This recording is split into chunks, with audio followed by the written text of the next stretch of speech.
की कुणाला जर महादेव मुंडे खून प्रकरणातील काही माहिती असेल तर कळवावं, काय वाटतं याविषयी? देतील ना, बरोबर आहे.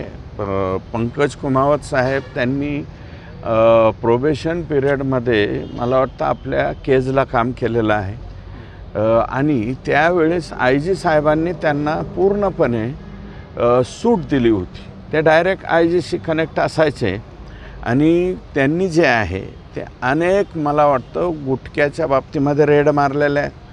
हे जनावरं जे कटाईला चालले आहेत त्याच्या बाबतीमध्ये रेड मारलेले आहेत. त्यांनी बरेच मला वाटतं 2 नंबरचे धंदे बीड जिल्ह्यामध्ये, मग ते कुठेही असो सगळीकडं, मग ते आष्टीपासून परळीपर्यंत मला वाटतं त्यांना त्यावेळेस आयजींनी परमिशन दिली होती आणि त्यानुसार त्यांनी मोठ्या प्रमाणावरती ॲक्शन घेण्याचं काम केलेलं आहे.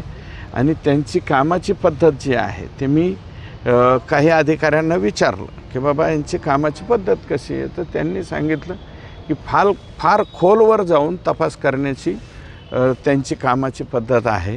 म्हणजे त्यातलाच एक भाग म्हणून कुणाला काय माहिती असेल तर बाबा तुम्ही नका कोणाच्या डोळ्यावरती येऊ, त्याच्याऐवजी तुम्ही आम्हाला माहिती सांगा, अशा प्रकारचं आवाहन केलं आहे. त्यात काही वावगं नाही आहे.